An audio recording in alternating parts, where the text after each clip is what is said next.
അസ്സലാമു അലൈക്കും വറഹ്മത്തുള്ളാഹി വബറകാതുഹു. Welcome back to our channel. ഞാനിത് റെഡി ആയിട്ട് പുറത്തേക്ക് ഇറങ്ങാനായിട്ട് നിൽക്കുകയാണ്. എങ്ങനെയാണെന്ന് വെച്ചാൽ നമ്മുടെ പഴയ വീട്ടിലേക്ക് പോവാണ്. അവിടെയൊക്കെ ഒന്ന് ക്ലീൻ ആക്കാനുണ്ട്. അപ്പോൾ ഞാനില്ലെങ്കിൽ ശരിയാവില്ല എന്ന് തോന്നി. ക്ലീൻ ആക്കാൻ ഞാൻ പറഞ്ഞിരുന്നു, ബട്ട് ഒന്നും ആയിട്ടില്ല. പിന്നെ ഇപ്പം ഞാനും കൂടെ പോയി അതിന് മേൽനോട്ടം വഹിച്ചില്ല എന്നുണ്ടെങ്കിൽ പണി കിട്ടും. അപ്പോൾ ആ വീട് നോക്കാൻ ബ്രോക്കർമാരും പാർട്ടീസൊക്കെ വരുന്നുണ്ട്. അപ്പോൾ അവർക്ക് എല്ലാം ഇപ്പം നമ്മൾ അഡ്ജസ്റ്റ് ചെയ്യുന്ന പോലെ അഡ്ജസ്റ്റ് ചെയ്തിട്ട് നോക്കിയിട്ടാണ് ഞങ്ങൾക്ക് ഇഷ്ടമായി എന്ന് പറയാൻ പറ്റില്ലല്ലോ. വീടിൻ്റെ രൂപത്തിലുണ്ടെങ്കിൽ എല്ലാ ആൾക്കാർക്കും ഇഷ്ടമാവുള്ളൂ.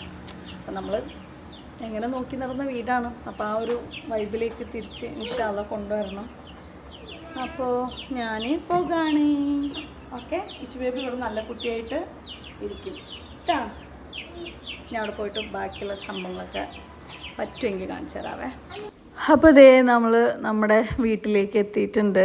ഞാൻ ഇങ്ങോട്ടേക്ക് അധികവും വരാറില്ല. വന്നു കഴിഞ്ഞാൽ ഇവിടെ കുറേ എൻ്റെ നഷ്ടങ്ങളുടെ കൂമ്പാരങ്ങളും അതിൻ്റെ അവശിഷ്ടങ്ങളും ഒക്കെ ആയിരിക്കും കാണുന്നത്. അപ്പോൾ എന്നെ തന്നെ പലതും ഓർമ്മിപ്പിക്കുന്ന രീതിയിലുള്ള പലതും കാണുമ്പോൾ എൻ്റെ മൂഡ് മാറും. എനിക്ക് വല്ലാത്ത സങ്കടവും കാര്യങ്ങളൊക്കെ വരും. അതുകൊണ്ട് പിന്നെ അധികം വരാറില്ല. ഇപ്പോൾ പക്ഷേ വരാതിരിക്കാൻ പറ്റാത്തൊരു സിറ്റുവേഷനായി. കാരണം ഞാൻ ഈ വീട് വിട്ട് ഇറങ്ങി പോയിട്ടുണ്ടെങ്കിലും ഇത് എൻ്റെ വീട് തന്നെയാണ്, എൻ്റെ മക്കളുടെ വീടാണ്, ഞങ്ങളുടെ ഓർമ്മകളുള്ളതാണ്. സോ അതിങ്ങനെ നശിച്ചു പോകുന്നത് നമുക്ക് കാണാനും വേണ്ടി പറ്റൂലല്ലോ.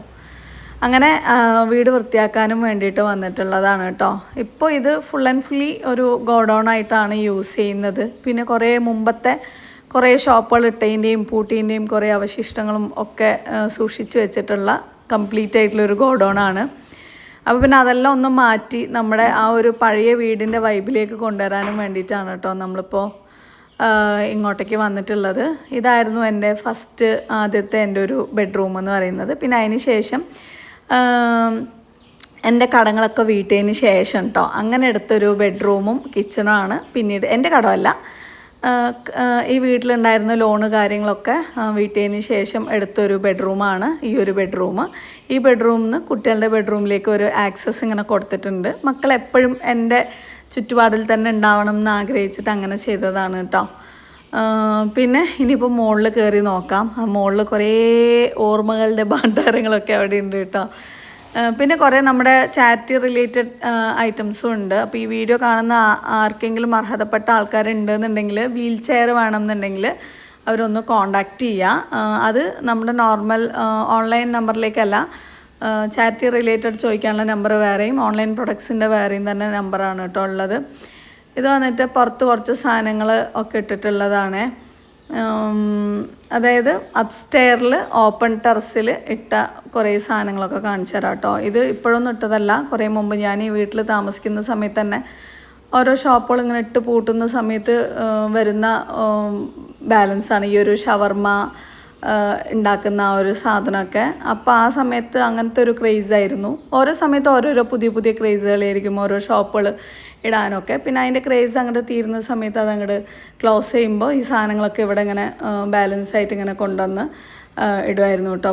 അപ്പോൾ ഞാൻ അതിൻ്റെ എന്തൊക്കെയോ കാര്യങ്ങൾ ഇങ്ങനെ പറയുന്നുണ്ട്. അപ്പോൾ ബാക്കിൽ നിന്ന് വേറെ കുറേ വോയിസ് കാര്യങ്ങളൊക്കെ വരുന്നതുകൊണ്ട് പിന്നെ ഞാൻ ആ വോയിസ് അങ്ങോട്ട് ഡിലീറ്റ് ആക്കിയായിരുന്നു കേട്ടോ. ഷവർമ അതിനെ പറ്റിയിട്ട് പറയണം. ഷവർമ ഉണ്ടാക്കുന്ന ഒരു സാധനമല്ലേ, അതിപ്പോൾ അവിടെ ഇട്ട് വെച്ചിട്ട് എത്രയെന്നറിയോ. നമ്മുടെ ഇച്ചു ബേബി ജനിക്കുന്ന ആ ഒരു സമയത്താണ് നമ്മുടെ ഫർണിച്ചർ ഷോപ്പ് മാറ്റി വേറൊരു ഭാഗത്തേക്ക് ഇട്ടിട്ട് പിന്നെ അതിൻ്റെ ഫ്രണ്ടിൽ ഷവർമയും കാര്യങ്ങളൊക്കെ ഇടുന്നത്. ഇത് പിന്നെ ഒറ്റപ്പാലത്ത് ഒരു പുതിയൊരു ബുക്ക് സ്റ്റാൾ ഇടണം അങ്ങനെ പറഞ്ഞിട്ട് എനിക്ക് താല്പര്യം ഉണ്ടായിരുന്നില്ല. കാരണം എന്താണെന്ന് വെച്ചാൽ നമുക്ക് എന്തെങ്കിലുമൊക്കെ നഷ്ടങ്ങൾ സംഭവിച്ചു കഴിഞ്ഞാൽ നമ്മളെ ആശ്രയിച്ച് 5 മക്കൾ കാര്യങ്ങളൊക്കെ ഉള്ളതാണ്. എല്ലാ ബാധ്യതയും നമ്മുടെ തലയിൽ വരുമ്പോൾ എനിക്ക് പേടിയാണ് കേട്ടോ എന്തൊരു കാര്യം ചെയ്യുമ്പോഴും നഷ്ടങ്ങൾ സംഭവിക്കുന്നത്. കാരണം എല്ലാ ബാധ്യതയും അവസാനം നമ്മൾ ഒറ്റയ്ക്ക് ഏറ്റെടുക്കുമ്പോൾ ഒരു ബുദ്ധിമുട്ടല്ലേ. അങ്ങനെ ആ ഒരു ബുക്ക് സ്റ്റാള് അതിൻ്റെ ആവേശം കഴിഞ്ഞ് അതങ്ങോട്ട് പൂട്ടിയപ്പോൾ വേറൊരു ഭാഗത്ത് ബുക്ക് സ്റ്റാൾ ഇടണം എന്ന് പറഞ്ഞ് വീണ്ടും അടുത്ത നഷ്ടങ്ങൾ വരരുതല്ലോ എന്ന് പറഞ്ഞിട്ട് പിന്നെ അത് നടത്തിയില്ല. അങ്ങനെ ഒറ്റപ്പാലം ഷോപ്പിൻ്റെ ഞാനുള്ള സമയത്ത് തന്നെ അവിടെ കൊണ്ടുവന്ന് ഡംപ് ചെയ്തിട്ട സ്റ്റോക്കുകളാണ് ഈ ബുക്സ് കാര്യങ്ങളൊക്കെ.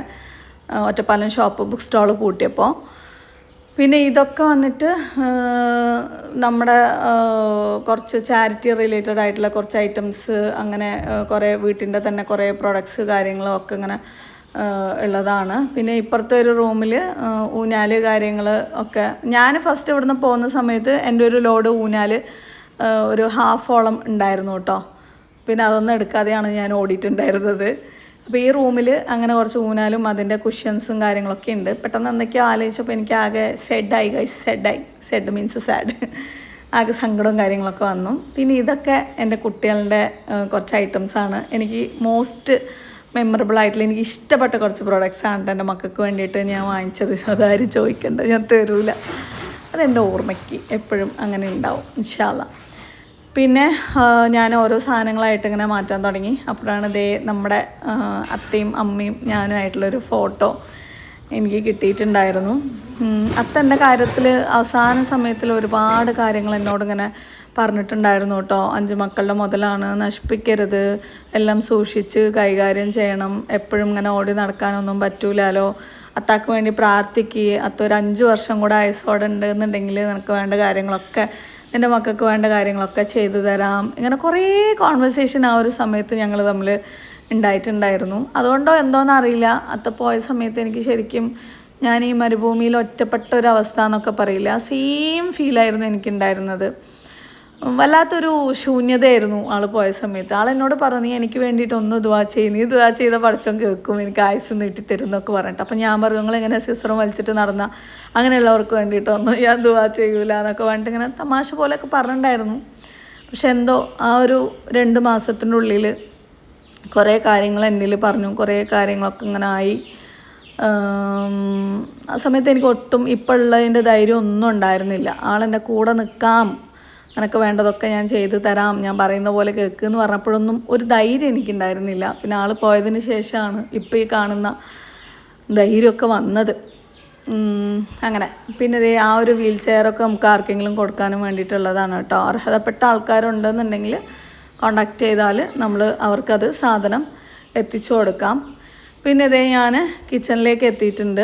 ഈ ഒരു കിച്ചൺ നമ്മൾ ഇച്ചു ബേബിക്ക് ഒരു 8 മാസം ഒക്കെ പ്രായമുള്ള സമയത്ത് എല്ലാം എന്തോ ഭാഗ്യത്തിന് എല്ലാം തന്നെ നമ്മൾ ഡോക്യുമെൻറ്റേഷൻ ചെയ്തത് കൊണ്ട്, മീൻസ് യൂട്യൂബിൽ നമ്മുടെ വീട് പണിയും കാര്യങ്ങളൊക്കെ ഉള്ളത് കൊണ്ട് നമുക്കെല്ലാം ഒരു തെളിവ് പോലെ ഉണ്ടെന്ന് പറയാം. ഇച്ചു ബേബിക്ക് ഒരു 8 മാസം പ്രായമൊക്കെ ഉള്ള സമയത്താണ് അങ്ങനെ ഞാൻ പുതിയ കിച്ചൺ കാര്യങ്ങളൊക്കെ എടുക്കണം എന്ന് പറഞ്ഞ് അങ്ങനെ ഈ വിശാലമായിട്ടുള്ള ഈ ഒരു കിച്ചൺ നമ്മൾ പണിതത്.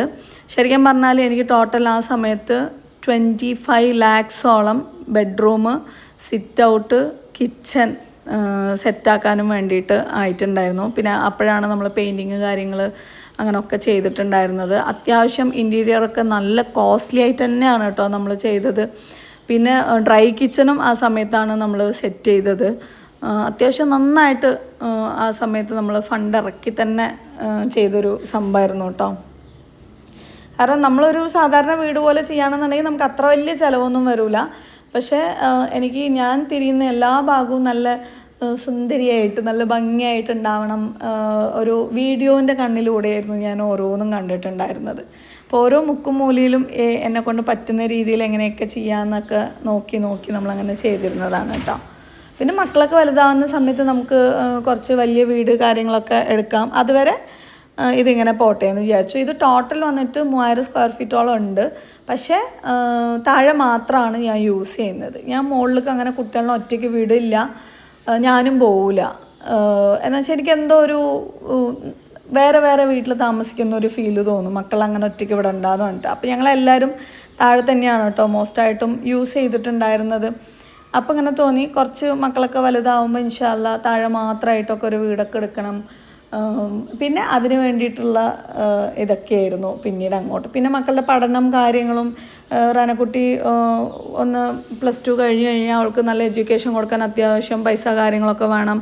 ഇങ്ങനെയുള്ള കുറേ ചിന്തകളൊക്കെ ആയിരുന്നു കേട്ടോ ആ സമയത്ത് മൈൻഡിലുണ്ടായിരുന്നത്. അതിന് വേണ്ടിയിട്ട് ചുറ്റുമുള്ളതൊന്നും ശരിക്കും ശ്രദ്ധിക്കാതെ, അതായത് എനിക്ക് മനസ്സമാധാനം കിട്ടിയാൽ മതി, വേറെ ഒന്നും നോക്കേണ്ട ആവശ്യമില്ല എന്ന് പറഞ്ഞിട്ട് ഞാൻ മക്കൾക്ക് അല്ലെങ്കിൽ അവരുടെ ഭാവിയിൽക്കും വേണ്ടിയിട്ടുള്ള എന്തെങ്കിലുമൊക്കെ സ്വരുക്കൂട്ടുക, സമ്പാദിക്കുക എന്നുള്ള ആ ഒരു എന്താ പറയുക ഓട്ടപ്പാച്ചിൽ മാത്രമായിരുന്നു ആ ഒരു സമയത്ത്. അങ്ങനെയാണ് ശരിക്കും പറഞ്ഞാൽ എൻ്റെ ഹെൽത്ത് ഒരു സൈഡിൽ നിന്ന് ഇങ്ങനെ ക്ഷയിച്ച് പോകുന്നത് അല്ലെങ്കിൽ നശിച്ചു പോകുന്നത് ഞാൻ അറിയാതിരുന്നത്. കാരണം കഴുത്ത് പ്രോബ്ലമായി, തീരെ അനക്കാൻ പറ്റാണ്ടായി. ഒരു സൈഡിലേക്ക് സലാം വിട്ടാൻ ഇപ്പോഴും എന്നെക്കൊണ്ട് പറ്റില്ല. ഞാൻ എൻ്റെ ഷോൾഡറും കൂടെ ടിൽട്ട് ചെയ്തിട്ട് എനിക്ക് സലാം വിട്ടാൻ പറ്റുള്ളൂ. പിന്നെ നോക്കുമ്പോൾ അതായത് സെർവിക്സ് മൊത്തം പ്രോബ്ലമായി കഴുത്തിൻ്റെ ഭാഗത്ത്. പിന്നെ നോക്കുമ്പോൾ കാല് പ്രശ്നം വന്നു, പിന്നെ കണ്ണ് മൊത്തത്തിൽ അടിച്ചു പോയി. അങ്ങനെ നമ്മൾ ശ്രദ്ധിക്കാത്ത ഒരു സൈഡ് മക്കൾക്ക് വേണ്ടിയിട്ട് എന്നും പറഞ്ഞിട്ട് ഓരോ കാര്യങ്ങൾ ചെയ്യുമ്പോൾ അങ്ങനെ പോയിക്കൊണ്ടിരിക്കുകയായിരുന്നു. അപ്പോൾ ഈ ബിസിനസ്സുകളൊക്കെ എനിക്ക് എപ്പോഴും എന്തെങ്കിലുമൊക്കെ പുതിയതായിട്ട് തുടങ്ങുമ്പോൾ ഞാൻ എപ്പോഴും എൻ്റെ സേഫ് സോൺ നോക്കിയിട്ട് എന്തെങ്കിലുമൊക്കെ കാര്യങ്ങൾ ചെയ്യുള്ളൂ. ഇപ്പോൾ എനിക്ക് എന്തെങ്കിലും ചെയ്യാൻ ആഗ്രഹമുണ്ട്, എൻ്റെ ആ ഒരു ചെറിയ കുട്ടികൾ ഈ കളിപ്പാട്ടം വാങ്ങിച്ചു ചോദിക്കുമ്പോൾ ഇഷ്ടത്തിന് ഇങ്ങനെ വാങ്ങിച്ചു കൊടുക്കുന്ന പോലെ അങ്ങനെയൊന്നും ഞാൻ ചിന്തിക്കാറില്ല. കാരണം നമ്മളെപ്പോഴും സേഫായി നിന്നിട്ട് വേണം എന്തും ചെയ്യാൻ. കാരണം നഷ്ടപ്പെട്ട് കഴിഞ്ഞാൽ എനിക്ക് വേണ്ടിയിട്ട് എൻ്റെ കുടുംബത്തിനെ നോക്കാൻ വേറെ ആരുമില്ല. അപ്പോൾ എനിക്കെന്തെങ്കിലും നഷ്ടം വന്നാൽ വേറെ ആരെങ്കിലും കുടുംബം നോക്കിക്കോളും, എനിക്ക് കുടുംബം നോക്കേണ്ട ആവശ്യമില്ല എന്ന് ഉള്ളൊരു സിറ്റുവേഷൻ ആണെന്നുണ്ടെങ്കിൽ എനിക്ക് എന്തും തോന്നുന്ന പോലെ ചെയ്ത് തോന്നുന്ന പോലെ എന്തോ ആക്കാം. ബട്ട് നമുക്കെന്തെങ്കിലും നഷ്ടം വന്നാൽ അത് നമ്മുടെ കുട്ടികളെ ബാധിക്കും എന്നൊരു ചിന്ത ഉള്ളത് കൊണ്ട് ഞാൻ ഓൾവേസ് സേഫായിട്ടുള്ള സംഭവങ്ങൾ മാത്രം ചെയ്ത് അങ്ങനെ മുന്നോട്ട് പോകാൻ ഇഷ്ടപ്പെടുന്ന ഒരാളാണ് കേട്ടോ.